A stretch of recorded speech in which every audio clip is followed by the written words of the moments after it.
자, 여러분. 잠시 눈을 감고 1674년 조선의 한양으로 돌아가 봅시다. 때는 음력 8월. 한여름의 열기가 채 가시지 않은 창덕궁 안 무거운 정적이 흐릅니다. 조선의 제18대 왕 현종이 34세 젊은 나이로 갑작스럽게 승하했습니다. 후계자는 단 한 명뿐이었습니다. 현종의 외아들 이순. 나이 겨우 14살. 이 소년이 용상에 앉는 순간 조선의 역사는 전혀 다른 방향으로 흘러가기 시작합니다.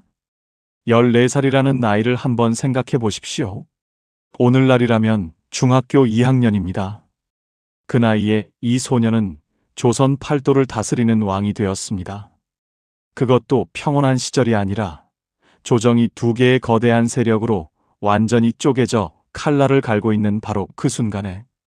그런데 놀라운 것은 이 소년이 전혀 두려워하지 않았다는 점입니다. 숙종의 어린 시절을 기록한 사료들을 보면 그는 어릴 때부터 비범했다는 증언이 반복됩니다. 영특하고 기억력이 탁월했으며 무엇보다 자기 의지가 뚜렷했습니다. 현종은 이 아들을 매우 아꼈고 일찍부터 왕세자 교육에 심혈을 기울였습니다. 숙종은 8살의 왕세자로 책봉되어 6년간 제왕의 수업을 받았습니다. 하지만 그 6년 동안 그가 배운 것은 단순히 경전과 역사서만이 아니었습니다. 그는 아버지 현종의 재위 기간 내내 조정을 뒤흔든 예속 논쟁을 눈앞에서 지켜봤습니다. 신하들이 얼마나 무섭게 싸우는지, 그리고 왕이 그 싸움 앞에서 얼마나 무력해질 수 있는지를 보았습니다. 훗날 숙종이 그토록 과감하게 환국을 단행할 수 있었던 배경에는 이 어린 시절의 목격이 있었을 것입니다. 이쯤에서 잠깐 숙종이 즉위하기 전에 조선로 더 거슬러 올라가야 합니다. 이걸 모르면 숙종시대 전체를 이해할 수 없습니다.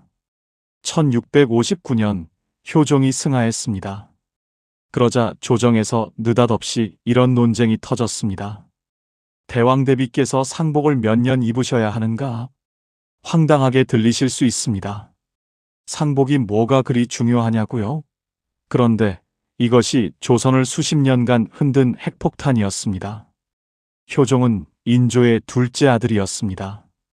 적장자였던 소현세자가 먼저 죽었기 때문에 왕위를 이었지만 혈통상으로는 차남입니다. 인조의 계비 자이대비가 상복을 입을 때 예법상 장남을 위해서는 3년복, 차남 이하를 위해서는 1년복을 입어야 했습니다. 서인은 말했습니다. 효종은 차남이니 1년복이 맞습니다. 남인은 반박했습니다. 효종은 왕위를 이은 적통이시니 3년복이 옳습니다. 표면적으론 예법 논쟁이지만 그 속은 완전히 달랐습니다. 서인의 주장대로라면 효종은 차남에 불과한 왕, 즉 왕통의 정당성이 흔들립니다. 남인의 주장대로라면 효종은 완전한 정통 군주가 됩니다.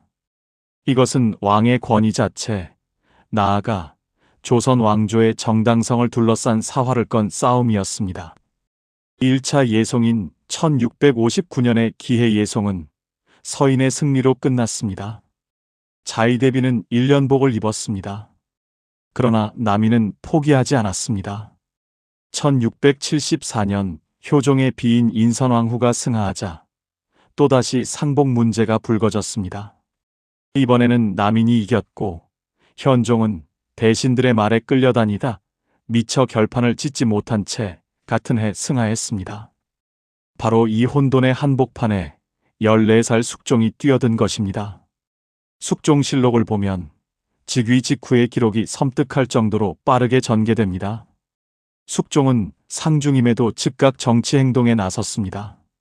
즉위한 지 얼마 되지 않아 남인 대신들이 청대하여 서인들의 죄를 논하기 시작했고 숙종은 이를 허락했습니다.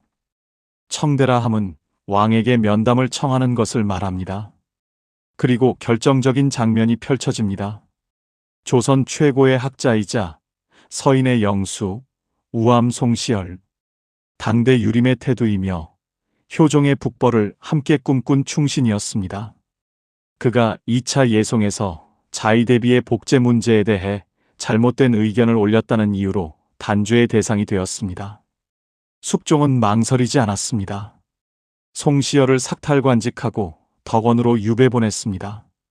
이어 서인 계열의 핵심 대신들이 줄줄이 파직되거나 귀양을 갔습니다. 불과 즉위 몇 달 만의 일입니다. 조정의 노신들은 눈을 비볐을 것입니다. 이 소년이 진짜인가? 예, 진짜였습니다. 그런데 여기서 한 가지 중요한 사실을 짚고 넘어가야 합니다. 14살 왕의 뒤에는 어머니가 있었습니다. 명성왕후 김씨. 현종의 비로 숙종의 어머니입니다. 조선 왕조에서 왕이 어리면 대비가 수렴 청정을 하는 것이 관례였습니다. 그러나 숙종은 달랐습니다. 수렴 청정을 거부했습니다. 아니, 정확히 말하면 명성왕후가 형식적으로 수렴 청정을 하려 했지만 실질적인 결정은 숙종 자신이 내렸습니다.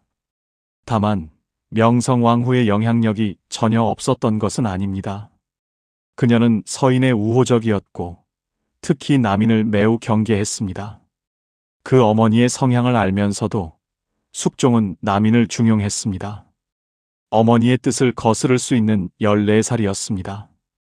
명성왕후와 숙종의 관계는 묘합니다. 모자 사이의 애정은 깊었지만 정치에서는 긴장 관계였습니다. 특히 훗날 숙종이 희빈장씨를 총애하기 시작하면서 명성왕후는 강하게 반대했고 1683년 명성왕후가 승하하기 전까지 이 갈등은 수면 아래에서 계속되었습니다. 실록 밖에도 이 시기를 전하는 이야기들이 있습니다. 당시를 기록한 여러 야사와 문집에는 즉위 초 숙종이 얼마나 빠르게 신하들을 장악해 나갔는지를 보여주는 일화들이 전해집니다. 어느 날 경연에서 숙종이 스스로 먼저 질문을 던지고 신하들의 답변에 조목조목 반박했다는 기록이 있습니다. 경연관들이 오히려 당혹스러워했다고 합니다. 왕에게 공부를 가르치러 나온 자리인데 왕이 더 날카로웠던 것입니다. 또 다른 일화가 전해집니다. 숙종은 신하들의 상소를 꼼꼼히 읽었을 뿐만 아니라 이미 처리한 문서의 내용을 몇 달 뒤에도 정확히 기억했다고 합니다. 신하들이 이전 말과 다른 말을 하면 숙종이 즉각 그대가 언제 이런 말을 했소라고 지적했다는 것입니다. 기억력과 집중력, 그리고 그것을 권력으로 전환하는 능력, 소년왕은 이미 그 능력을 갖추고 있었습니다. 즉위 초 숙종이 마주한 조선은 결코 만만한 나라가 아니었습니다. 임진왜란과 병자호란, 두 차례의 전란이 지나간 지 불과 수십 년밖에 되지 않았습니다. 국토는 황폐했고 백성들의 삶은 여전히 피폐했습니다. 거기에 거듭된 흉년과 전염병까지 겹쳤습니다. 재정은 빈약했고 군사력은 무너진 상태였습니다. 밖으로는 청나라라는 거대한 제국이 조선을 압박하고 있었습니다. 병자호란에서 치욕적인 항복을 한 이후 조선은 청에 매년 막대한 세패, 즉 조공을 바쳐야 했습니다. 조선 조정 안에는 청을 향한 적개심이 여전히 들끓고 있었지만 현실적으로 맞설 힘이 없었습니다. 이러한 나라를 14살짜리 소년이 이어받은 것입니다. 즉위 첫 해 숙종은 이미 분명한 신호를 보냈습니다. 왕은 신하들의 눈치를 보지 않는다. 왕이 결정하면 그것이 법이다. 어떤 거목도 어떤 붕당도 왕 위에 설 수 없다. 그 신호는 조정 전체를 긴장시켰습니다. 남인은 환호했고 서인은 치를 떨었습니다. 그러나 그 누구도 아직 몰랐습니다. 이 소년이 앞으로 46년 동안 얼마나 가공할 속도로 판을 뒤집고 또 뒤집을 것인지를. 숙종 제위 46년, 조선 왕조 500년 중 가장 극적이고 가장 잔혹하며 가장 찬란하고 가장 비극적인 시대가 이렇게 시작되었습니다. 자, 여러분, 질문 하나를 드리겠습니다. 여러분이 만약 왕이라면 어떻게 권력을 지키겠습니까? 신하들과 사이좋게 지내며 타협하겠습니까? 아니면 강력한 한 세력을 믿고 끝까지 밀어붙이겠습니까? 숙종의 답은 둘 다 아니었습니다. 판 자체를 내가 흔든다. 이것이 숙종의 전략이었습니다. 그리고 그 전략의 이름이 바로 환국, 판을 바꾼다는 뜻입니다. 숙종은 재위 46년 동안 이 환국을 3번 단행했습니다. 한 번도 아니고 3번입니다. 그때마다 조선의 권력 지형은 완전히 뒤바뀌었고 수많은 사람이 유배되거나 사약을 받았습니다. 오늘은 그 3번의 환국을 하나씩 천천히 그리고 깊이 들여다보겠습니다. 환국을 이해하려면 먼저 붕당을 알아야 합니다. 붕당이란 쉽게 말해 조선판 정치 파벌입니다. 처음에는 동인과 서인으로 나뉘었고 동인은 다시 남인과 북인으로 갈라졌습니다. 광해군 시대 북인이 몰락한 후 조선 중 후기의 권력은 사실상 서인과 남인의 양강구도로 굳어졌습니다. 그런데 이 붕당 정치가 시간이 지나면서 점점 극단으로 치달았습니다. 내가 집권하면 상대방을 완전히 짓밟고 상대방이 집권하면 우리가 완전히 짓밟히는 구조. 타협은 없고 승자 독식만 있는 정치. 이것이 숙종시대 직전 조선 조정의 민낯이었습니다. 여기에 왕권은 점점 약해지고 있었습니다. 신하들은 왕 위에서 군림하려 했고 왕은 붕당의 눈치를 봐야 했습니다. 숙종은 이 구조를 본능적으로 혐오했습니다. 왕이 신하 눈치를 봐야 한다니? 그럴 수는 없다. 첫 번째 환국은 경신환국으로 1680년이었습니다. 숙종이 즉위했을 때 집권 세력은 남인이었습니다. 앞서 말씀드린 대로 2차 예속 논쟁에서 승리한 남인이 조정을 장악했습니다. 그 중심에는 영의정 허적이 있었습니다. 허적은 당대 최고의 문신 중 하나였습니다. 경험 많고 노련한 정치가였습니다. 그러나 그에게는 치명적인 약점이 있었으니 바로 그의 서자 허견이었습니다. 1680년 조정에 충격적인 역모를 알리는 고변이 들어왔습니다. 허견이 인조의 손자이자 종친인 복선군을 왕으로 추대하려 역모를 꾀했다는 것입니다. 숙종은 즉각 행동했습니다. 숙종실록에는 이 장면이 이렇게 기록되어 있습니다. 허견의 역모가 탈로 나니 허적을 사사하고 복선군을 유배에 처하였다. 허견은 처형되었고 영의정 허적은 사약을 받았습니다. 남인 핵심 인물들이 연이어 처형되거나 귀양을 갔습니다. 그런데 여기서 한 가지 흥미로운 이야기가 야사에 전해집니다. 환국이 일어나기 직전 허적이 자신의 집에서 연회를 베풀었습니다. 왕실에 기름 먹인 장막, 즉 유학을 무단으로 빌려 쓴 것입니다. 이것은 명백한 월권이었습니다. 마침 그날 비가 내리자 숙종도 이 장막을 쓰려 했는데 이미 허적이 가져갔다는 보고를 받았습니다. 숙종의 얼굴이 굳어졌다고 합니다. 신하가 왕의 물건을 제 것처럼 쓴다. 이 작은 사건이 숙종의 결심을 굳혔다는 이야기입니다. 물론 역모 고변이 결정적 계기였지만 숙종은 이미 허적의 오만함에 진노해 있었다는 것입니다. 경신환국으로 남인은 완전히 쓸려나갔고 서인이 권력을 잡았습니다. 유배가 있던 송시열도 풀려났습니다. 6년 만에 조정의 물이 완전히 바뀐 것입니다. 두 번째 환국은 1689년의 기사환국이었습니다. 경신환국으로부터 9년이 흘렀습니다. 서인이 조정을 장악하고 있었습니다. 그 사이 숙종에게는 매우 중요한 개인사가 생겼습니다. 후궁 희빈장 씨가 1688년 숙종의 아들을 낳은 것입니다. 훗날 경종이 되는 이 아이를 숙종은 원자로 정호하려 했습니다. 원자 정호란 곧 다음 왕위 계승자로 공식 지명하는 것입니다. 여기서 서인이 들고 일어났습니다. 서인의 영수 송시열이 상소를 올렸습니다. 그 요지는 이것이었습니다.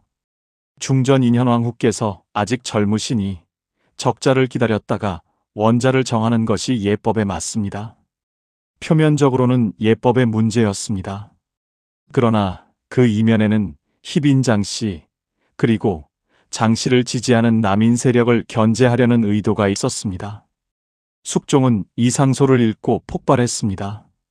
숙종실록은 당시 숙종의 진노를 생생하게 전합니다. 상이 진노하여 이르시기를 원자의 호칭을 정하는 것은 종사의 대계인데 신하된 자가 감히 이를 막으려 하느냐고 하시며 송시열을 삭탈관직하고 제주도로 유배하라 명하였다. 그리고 얼마 후 숙종은 국문도 기다리지 않고 83세의 노학자 송시열에게 사약을 내렸습니다.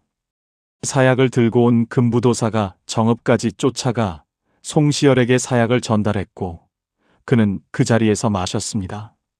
조선 성리학의 최고 권위자, 효종의 유신, 서인의 정신적 지주가 귀향길에서 사약을 받고 생을 마감한 것입니다.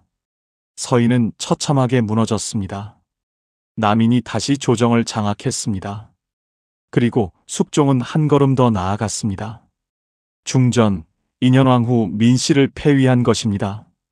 이 결정은 조선 전체를 경악하게 만들었습니다. 죄 없는 왕비를 내쫓는다는 것은 전례를 찾기 어려운 일이었습니다. 수십 명의 신하들이 목숨을 걸고 반대 상소를 올렸습니다. 그러나 숙종의 의지는 요지부동이었습니다. 인현왕후는 궁 밖으로 쫓겨났고 희빈장 씨가 왕비의 자리에 올랐습니다. 이것이 기사환국입니다.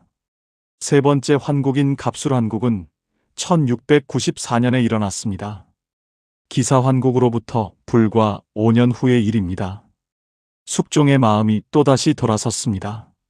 정확히 말하면 숙종은 희빈장 씨에 대한 총애가 식어가고 있었고 쫓겨난 인현왕후에 대한 그리움이 커지고 있었습니다. 이 무렵 숙종은 또 다른 후궁, 숙빈 최 씨를 총애하기 시작했습니다. 훗날 영조의 어머니가 되는 바로 그 인물입니다. 숙빈 최 씨는 장 씨와 달리 조용하고 온순한 성품이었다고 전해집니다. 그런 가운데 1694년 결정적인 고변이 들어왔습니다. 남인 일부가 폐위된 인현왕후를 영구히 제거하고 장 씨를 완전히 굳히려는 음모를 꾸몄다는 것입니다. 숙종은 이번에도 즉각 움직였습니다. 남인이 쓸려나갔습니다. 다시 서인이 집권했습니다. 인현왕후는 궁으로 돌아왔고 희빈장 씨는 왕비에서 다시 희빈으로 강등되었습니다. 갑술환국이었습니다. 자, 이제 한 발짝 물러서서 전체 그림을 봅시다. 경신환국, 1680년 남인에서 서인으로, 기사환국, 1689년 서인에서 남인으로, 갑술환국, 1694년 남인에서 다시 서인으로, 숙종 재위 동안 권력은 3번 완전히 뒤집혔습니다. 그리고 매번 패배한 쪽에서는 처형자와 유배자가 쏟아졌습니다. 후대 역사학자들은 이 환국을 두고 오랫동안 논쟁해왔습니다. 숙종은 감정적이고 충동적인 군주였다. 환국은 그의 변덕의 산물이다. 실제로 숙종은 감정 기복이 심했고 총애하는 여인에 따라 정치적 판단이 흔들리는 면이 있었습니다. 그러나 또 다른 시각이 있습니다. 숙종의 환국은 철저히 계산된 왕권 강화의 수단이었다. 생각해 보십시오. 어떤 붕당이든 10년 이상 권력을 독점하지 못했습니다. 서인이 오래 집권하면 서인을 꺾었고 남인이 오래 집권하면 남인을 꺾었습니다.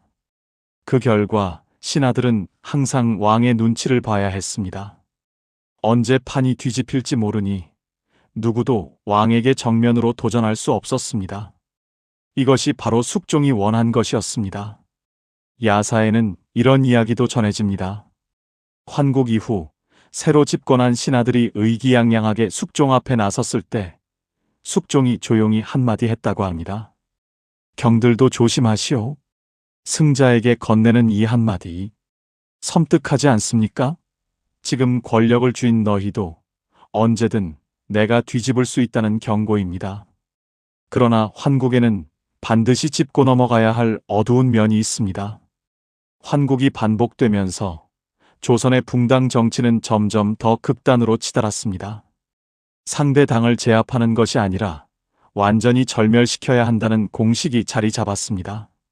내가 지금 상대를 살려두면 다음 환국 때 내가 죽는다는 공포가 퍼졌습니다. 이 구조 속에서 수많은 인재들이 사약을 받거나 유배지에서 죽어갔습니다. 학문과 능력이 아니라 어느 붕당에 속했느냐가 생사를 결정했습니다. 조선의 관료 사회는 점점 실력보다 당파가 더 중요한 세계로 변해갔습니다. 역사학자들이 지적하는 것이 바로 이 지점입니다. 숙종의 환국이 단기적으로는 왕권을 강화했지만 장기적으로는 조선의 정치 문화를 더 병들게 했다는 것입니다. 그 후유증을 수습하기 위해 영조와 정조가 탕평책을 꺼내들어야 했으니까요. 그래서 숙종은 영웅인가 폭군인가? 이 질문에 하나의 답을 드리기는 어렵습니다. 역사는 그렇게 단순하지 않습니다. 분명한 것은 이것입니다. 숙종 이전의 왕들이 붕당에 끌려다녔다면 숙종은 붕당을 끌고 다녔습니다. 그 방식이 잔혹하고 극단적이었다 하더라도 조선 후기 왕권이 어느 정도의 위엄을 유지할 수 있었던 것은 숙종이 만들어 놓은 이 구조 덕분이었습니다. 그리고 그 구조 위에서 영조가 탕평을 외치고 정조가 개혁을 꿈꿀 수 있었습니다. 숙종은 조선 후기 르네상스의 불편한 토대였습니다. 여러분께 먼저 부탁드립니다. 지금까지 드라마에서 보셨던 장희빈의 이미지를 잠시 내려놓으십시오. 독을 품은 요녀, 왕을 홀린 판파탈, 인현왕후를 핍박한 악녀. 우리가 익히 알고 있는 그 이미지 말입니다. 역사 속의 장옥정은 그보다 훨씬 복잡한 인물입니다. 그리고 인현왕후 민씨 역시 드라마가 그려낸 성녀의 이미지만으로는 설명되지 않는 정치적 맥락 속에 놓여 있었습니다. 오늘은 두 여인의 삶을 실록과 야사에 기반하여 최대한 있는 그대로 들여다보겠습니다. 장옥정, 그녀는 누구인가? 훗날 희빈이라는 봉호를 받고 나아가 왕비의 자리까지 오른 여인. 그녀는 1659년에 태어났습니다. 아버지 장형은 역관 출신으로 중인 계급이었습니다. 조선의 신분제 사회에서 중인은 양반이 아닙니다. 아무리 뛰어나도 아무리 아름다워도 제도적으로 왕비가 될 수 없는 신분이었습니다. 그런데 그녀의 외가 쪽 집안이 흥미롭습니다. 어머니 윤씨의 집안은 남인 세력과 연결되어 있었고 특히 외숙부 장현은 남인의 핵심 인물 중 하나였습니다. 장옥정이 처음 궁에 들어간 것도 이 집안의 연줄 덕분이었습니다. 그녀가 처음 입궁한 것은 숙종 초기, 대략 1680년대 초로 추정됩니다. 처음에는 궁녀로 들어왔고 빠르게 숙종의 눈에 들었습니다. 야사에는 장옥정의 외모에 대한 묘사가 여러 전해집니다. 빼어난 미모에 총명함까지 갖췄다는 것입니다. 그러나 단순히 미모만으로 숙종의 총애를 설명하기는 어렵습니다. 숙종은 어리석은 군주가 아니었습니다. 장옥정에게는 사람을 끌어당기는 어떤 자질이 있었을 것입니다. 문제는 숙종의 어머니인 명성왕후가 그녀를 극도로 싫어했다는 것입니다. 명성왕후 김씨는 서인 가문 출신이었습니다. 그녀의 눈에 장옥정은 이중으로 위험한 존재였습니다. 중인 출신의 신분 문제도 있었지만 더 근본적으로는 남인 세력과 연결된 그녀가 왕의 총애를 받는 것 자체가 정치적 위협이었습니다. 명성왕후는 숙종에게 강하게 압박했습니다. 결국 숙종은 어머니의 뜻을 거스르지 못하고 장옥정을 한때 궁에서 내보냈습니다. 그러나 마음은 내보내지 못했습니다. 1683년 명성왕후가 승하했습니다. 어머니가 세상을 떠나자 숙종은 장옥정을 다시 궁으로 불러들였습니다. 이것은 단순한 총애의 회복이 아니었습니다. 숙종은 이제 자신을 가로막는 마지막 장벽을 넘은 것입니다. 인현왕후 민씨는 1667년에 태어났습니다. 서인의 명문가 출신으로 1681년 15살에 왕비로 간택되었습니다. 그녀에 대한 당대의 평가는 한결같습니다. 덕이 높고 품행이 단정하며 후궁들을 너그럽게 대했다는 것입니다. 숙종실록에도 그녀의 성품을 칭송하는 기록들이 여럿 등장합니다. 그러나 그녀에게는 치명적인 약점이 있었습니다. 바로 후사, 즉 아들이 없었다는 것입니다. 왕비가 아들을 낳지 못하는 것은 조선시대에 매우 심각한 문제였습니다. 거기에 숙종의 총애가 장옥정에게 집중되면서 인현왕후의 입지는 점점 좁아졌습니다. 1688년 장옥정이 아들을 낳았습니다. 훗날 경종이 되는 이 아이의 탄생은 인현왕후에게는 사실상 사형선고와 같았습니다. 숙종은 이 아들을 원자로 정호하려 했고 서인이 반대하자 기사환국을 단행했습니다. 그리고 1689년 인현왕후는 폐위되었습니다. 폐위 교서의 내용이 숙종실록에 실려 있습니다. 읽어보면 그것이 얼마나 정치적으로 조작된 문서인지 느낄 수 있습니다. 투기했다, 덕이 없다, 후궁을 핍박했다는 죄목들이 나열되어 있습니다. 그러나 당대 신하들 중 상당수도 이 죄목을 믿지 않았습니다. 폐위에 반대한 신하들은 목숨을 걸고 상소를 올렸습니다. 박태보라는 신하는 극렬히 반대하다 고문을 받고 유배가는 도중 숨을 거뒀습니다. 인현왕후를 위해 목숨을 바친 것입니다. 폐위된 인현왕후는 궁박 안국동 사가에서 지냈습니다. 왕비의 신분에서 하루아침에 폐서인이 된 것입니다. 그 시절 그녀의 처지를 기록한 글들을 보면 생활이 극도로 궁핍했다고 합니다. 한겨울에 땔감도 충분치 않았다는 기록까지 있습니다. 1689년 희빈장 씨가 왕비로 책봉되었습니다. 중인 출신 여인이 조선의 국모가 된 것입니다. 조선 역사에서 전무후무한 일이었습니다. 그러나 권력의 정점은 동시에 추락의 시작이기도 했습니다. 왕비가 된 장 씨에 대한 숙종의 태도가 미묘하게 변해갔습니다. 야사에는 이런 이야기가 전해집니다. 왕비 책봉 이후 장 씨가 왕비로서의 권위를 내세우며 오만하게 굴었고 이것이 오히려 숙종의 마음을 식게 했다는 것입니다. 물론 이 이야기는 서인 측에서 퍼뜨린 것일 수 있으니 그대로 믿기는 어렵습니다.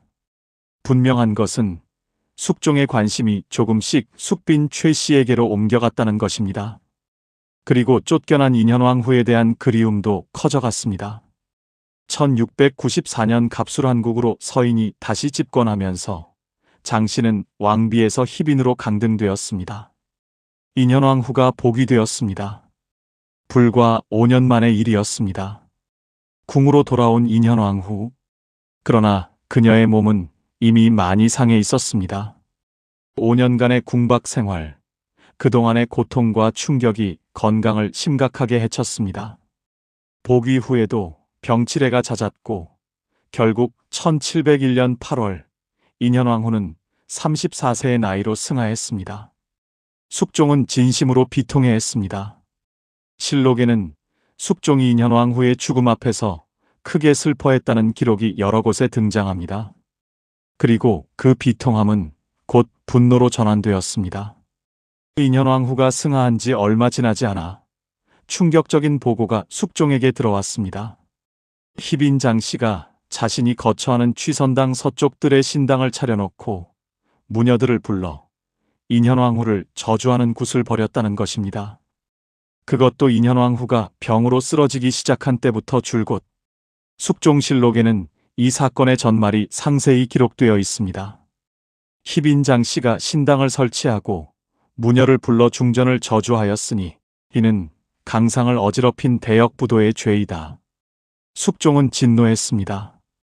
그 진노는 이성을 압도했습니다. 대신들 사이에서는 논란이 일었습니다. 훗날 경종이 될 세자의 어머니를 사사하는 것은 너무 가혹하다는 의견이 있었습니다. 특히 소론 계열의 신하들은 적극적으로 만류했습니다. 그러나 숙종의 결심은 돌이킬 수 없었습니다. 1701년 10월 희빈 장씨에게 사약이 내려졌습니다. 야사에는 그 마지막 장면이 여러 버전으로 전해집니다. 장씨가 사약을 거부하며 저항했다는 이야기, 죽기 전에 어린 세자를 보고 싶다고 했다는 이야기, 숙종이 직접 그 자리에 나타나 사약을 마시도록 종용했다는 이야기도 있습니다. 그중 가장 유명한 야사는 이것입니다. 장씨가 사약을 받기 직전 세자의 발목을 잡고 놓지 않았다고 합니다. 어린 세자가 울부짖는 가운데 결국 궁인들이 강제로 장씨와 세자를 떼어놓았다는 것입니다. 이 장면이 사실인지 아닌지는 확인하기 어렵습니다. 그러나 이 이야기가 수백 년 동안 전해져 내려온 데는 이유가 있습니다. 권력의 냉혹함, 그리고 어머니로서의 인간적 비극이 그 안에 담겨 있기 때문입니다. 희빈 장씨, 향년 43세, 인현왕후와 희빈 장씨, 이 두 여인의 이야기를 단순히 선한 왕비와 악한 후궁의 싸움으로 읽는 것은 역사를 너무 단순하게 보는 것입니다. 인현왕후는 서인의 상징이었습니다. 그녀의 폐위는 서인의 몰락이었고 그녀의 복위는 서인의 부활이었습니다. 그녀 개인의 덕과 악이 아니라 그녀가 어떤 정치 세력의 구심점인가가 그녀의 운명을 결정했습니다. 희빈 장씨 역시 마찬가지입니다. 그녀의 흥망은 남인의 흥망과 정확히 일치합니다. 그녀가 왕비가 되었을 때 남인이 집권했고 그녀가 강등되었을 때 남인이 무너졌으며 그녀가 사약을 받았을 때 남인은 조선 정치에서 사실상 완전히 퇴장했습니다. 두 여인은 조선 최고 권력자인 왕의 총애를 두고 다투었지만 동시에 서인과 남인이라는 두 거대 정치 세력의 대리전을 치른 것이기도 합니다. 그녀들의 몸에 조선의 정치사가 새겨져 있었던 것입니다. 그렇다면 숙종은 무엇이었는가? 마지막으로 이 질문을 드립니다. 숙종은 두 여인을 사랑했습니까?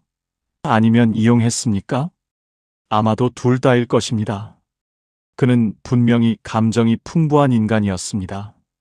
장옥정을 향한 총애는 진심이었고 인현왕후를 잃은 슬픔도 진심이었습니다. 그러나 동시에 그는 그 감정을 권력의 도구로 활용할 줄 아는 냉철한 정치가이기도 했습니다. 장옥정을 내세워 남인을 끌어올리고 인현왕후를 내세워 서인을 제압했습니다. 두 여인의 운명이 조정의 판도를 결정하는 지렛대로 사용된 것입니다. 숙종실록은 희빈 장씨의 사사 이후 숙종이 오랫동안 침울해했다고 전합니다. 그는 후회했을까요? 실록은 그 내면을 기록하지 않습니다. 왕의 감정은 역사에 남지 않습니다. 다만 그가 내린 결정만이 남을 뿐입니다. 장희빈에게 사약을 내린 손으로 숙종은 그 아들 경종을 세자로 지켰습니다. 어머니를 죽이고 아들은 살린 것입니다. 이것이 숙종입니다. 인간으로서의 숙종과 군주로서의 숙종이 끊임없이 충돌하고 그 충돌 속에서 비극이 탄생했습니다. 두 여인의 삶은 꺼졌지만 그 비극은 조선 역사에 영원히 새겨졌습니다. 지금까지 우리는 숙종이라는 군주의 가장 격렬한 면을 보았습니다. 세 번의 환국, 수십 명의 처형, 두 여인의 비극, 피와 권모술수로 점철된 46년의 통치. 그런데 여기서 멈추면 우리는 숙종의 절반만 본 것입니다. 환국의 소용돌이 속에서도 그는 나라의 실질적인 문제들을 하나씩 해결해 나가고 있었습니다. 국경을 지키고 화폐를 유통시키고 억울하게 죽은 자들의 명예를 회복시켰습니다. 그리고 조선의 영토를 지키기 위해 싸운 한 평범한 어부의 이야기가 있습니다. 지금부터 그 이야기를 시작합니다. 1693년 경상도 동래 출신의 어부 하나가 울릉도 근해에서 고기를 잡다가 일본 어선과 마주쳤습니다.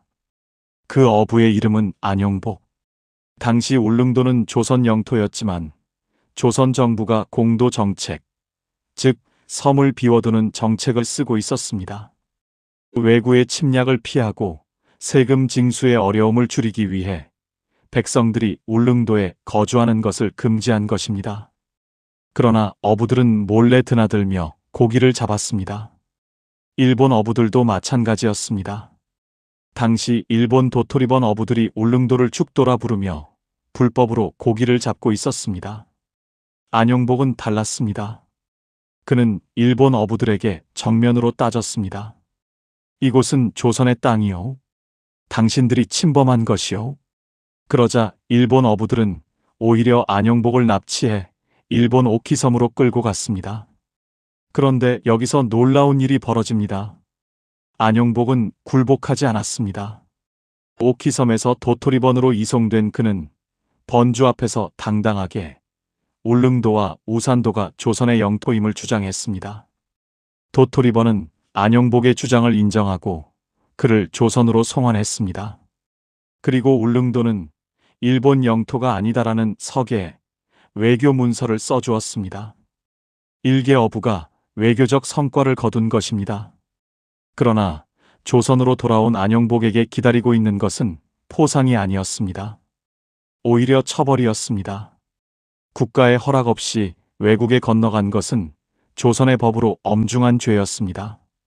그는 유배형에 처해졌습니다.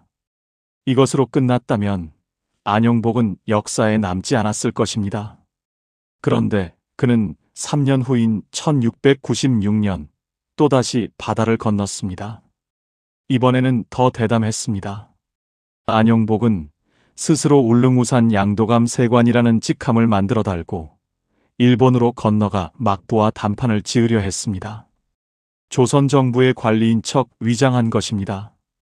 그는 도토리번에 도착해 강하게 항의했습니다. 일본 어선이 계속 울릉도와 우산도를 침범하고 있어. 이 두 섬이 조선 땅임을 귀국 막부도 이미 인정한 바 있지 않소? 도토리번은 다시 한번 일본 어선의 울릉도 출호를 금지하겠다는 답을 내놓았습니다. 안용복이 조선으로 돌아왔을 때 조정은 다시 그를 처벌해야 하는가를 두고 논란이 일었습니다. 숙종실록에는 이 논의가 상세히 기록되어 있습니다. 일부 신하들은 엄벌을 주장했지만 결국 안용복은 사형을 면하고 유배형으로 마무리되었습니다. 그러나 중요한 것은 결과입니다. 안용복의 두 차례 도일 이후 일본은 공식적으로 울릉도와 독도에 대한 조선의 영유권을 인정하는 방향으로 외교적 교통이 이루어졌습니다. 1699년에도 막부는 도토리번의 울릉도 도해 금지령을 내렸습니다. 한 어부의 무모한 용기가 나라의 영토를 지킨 것입니다. 숙종은 이 사건을 통해 울릉도와 독도 문제를 조선의 공식적인 외교 사안으로 인식하게 되었고, 이후 울릉도 수토제를 강화하여 정기적으로 관리를 파견해 영토를 관리하도록 했습니다. 오늘날 우리가 독도를 역사적으로 우리 땅이라고 주장할 수 있는 근거 중 하나가 바로 이 시기의 기록들입니다. 1712년 숙종 재위 38년째 되던 해의 일입니다. 조선과 청나라 사이에 오랫동안 불분명했던 북방 국경 문제를 해결하기 위해 양국 관리들이 백두산에 올랐습니다. 청나라에서는 목급 등이 파견되었고 조선에서는 접반사 박권과 함경감사 이선부가 함께 했습니다. 그들은 백두산 천지 동남쪽 기슭에 비석 하나를 세웠습니다. 백두산 정계비입니다. 비석에 새겨진 문구는 간결했습니다. 서위암록 동위토문, 서쪽은 압록강, 동쪽은 토문강으로 경계를 삼는다. 그런데 이 비석이 훗날 엄청난 논란의 씨앗이 됩니다. 토문강이 어느 강을 가리키는가의 문제입니다. 조선과 대한제국은 토문강이 두만강과 다른 강, 즉 송화강 상류 지류라고 주장했습니다. 그렇다면 간도 지역이 조선의 영토가 됩니다. 반면 청나라와 훗날의 중국은 토문강이 곧 두만강이라고 주장했습니다. 이 논쟁은 1909년 일제가 청나라와 간도 협약을 맺어 간도를 청나라에 넘기면서 사실상 종결되었지만 역사적 논란은 지금도 계속되고 있습니다. 어쨌든 숙종의 입장에서 백두산 정계비는 중요한 성과였습니다. 두 차례의 전란으로 흔들린 북방 영토 인식을 공식 비석으로 명문화했다는 것, 그리고 청나라와의 국경 문제를 외교적으로 정리했다는 것. 이것은 숙종이 내치뿐 아니라 외교와 영토 문제에도 깊은 관심을 가졌음을 보여주는 증거입니다. 자, 이번에는 조금 다른 이야기입니다. 경제 이야기입니다. 숙종하면 환국이나 장희빈을 떠올리지 경제 정책을 떠올리는 분은 많지 않습니다. 그러나 사실 숙종 시대는 조선 경제사에서 매우 중요한 전환점이었습니다. 상평통보. 여러분, 이 동전을 아십니까? 사극에서 자주 등장하는 그 엽전입니다. 가운데 네모난 구멍이 뚫린 동그란 동전. 상평통보는 사실 숙종 이전에도 주조된 적이 있었습니다. 그러나 제대로 유통되지 못했습니다. 백성들이 동전보다 쌀과 포를 더 신뢰했기 때문입니다. 숙종은 1678년 상평통보를 다시 주조하고 전국적 유통을 강력하게 추진했습니다. 처음에는 저항이 있었습니다. 특히 농촌에서는 동전이 낯설었고 상인들도 반신반의했습니다. 그러나 숙종 조정은 관청에서의 세금 납부, 군량미 대신 동전 납부 허용 등 다양한 정책을 통해 동전 유통을 촉진했습니다.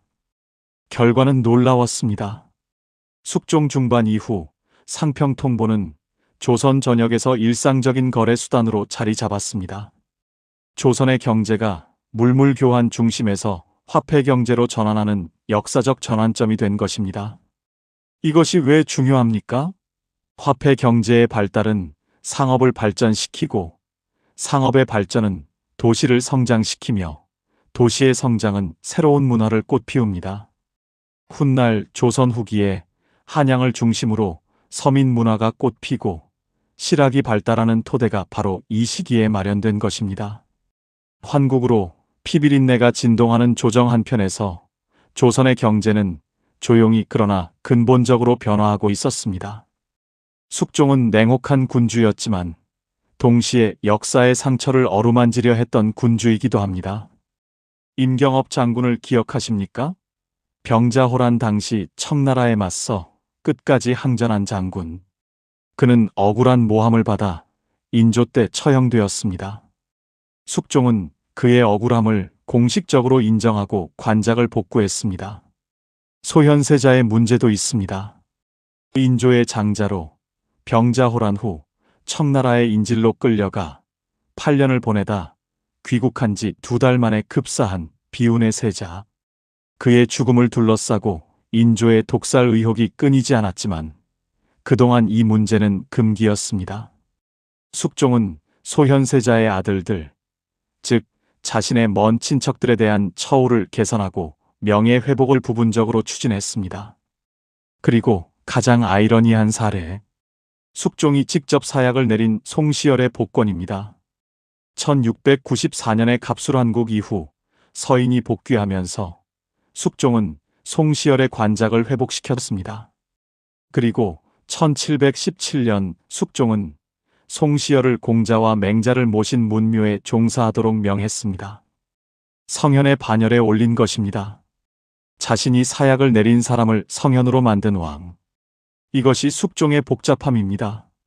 정치적으로 제거했지만 학문적 권위는 인정했습니다. 권력과 학문을 냉정하게 분리할 수 있는 군주였습니다. 아니면 어쩌면 그것조차 정치적 계산이었을지도 모릅니다. 환국과 전쟁 같은 정치의 세월이 지나고 숙종의 말년은 뜻밖에도 조용했습니다. 1710년대에 들어서면서 숙종은 건강이 급격히 나빠졌습니다. 눈이 어두워지고 몸이 자주 아팠습니다. 그는 서서히 정사에서 물러나기 시작했습니다. 이 시기 숙종과 신하들의 관계도 미묘하게 변했습니다.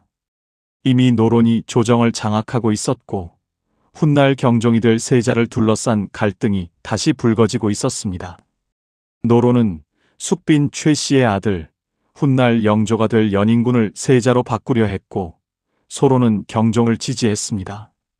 숙종은 이 갈등을 완전히 제압하지 못한 채 노쇠해 갔습니다. 1720년 6월 숙종이 지금의 경희궁인 경덕궁에서 승하했습니다. 향년 60세, 제위 46년. 숙종실록의 마지막 기사는 담담합니다.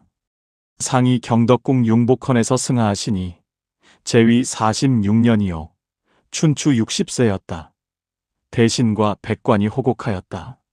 46년. 조선의 왕들 중 제위 기간으로는 손에 꼽히는 긴 시간입니다. 그 긴 시간 동안 조선은 격렬하게 흔들렸고 수많은 사람이 죽었으며 동시에 나라의 기틀이 새롭게 다져졌습니다. 자, 이제 우리의 긴 여정을 마무리할 시간입니다. 숙종은 영웅입니까? 폭군입니까? 역사학자들의 평가는 지금도 엇갈립니다. 그러나 한 가지는 분명합니다. 숙종은 조선 후기의 분기점이었습니다. 그가 단행한 3번의 환국은 조선의 붕당 정치를 극단으로 몰았지만 동시에 어떤 세력도 왕 위에 설 수 없다는 것을 각인시켰습니다.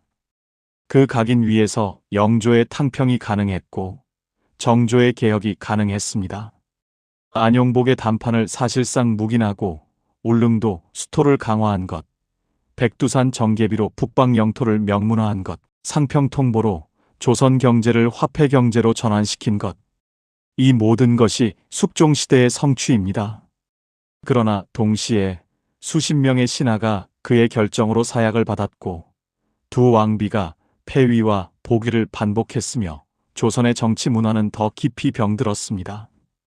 그 후유증은 오래갔습니다. 어쩌면 숙종을 가장 잘 설명하는 말은 이것일지도 모릅니다. 그는 조선이 필요로 했던 군주였지만 조선이 원했던 군주는 아니었다. 강압적이고 냉혹하며 예측 불가능했지만 그 방식으로 흔들리는 나라의 중심을 46년간 붙잡았습니다. 그리고 그 46년의 토대 위에 영조와 정조라는 조선 후기의 두 거인이 설 수 있었습니다. 그는 조선 역사에서 가장 불편하고 가장 복잡하며 그래서 가장 흥미로운 군주였습니다.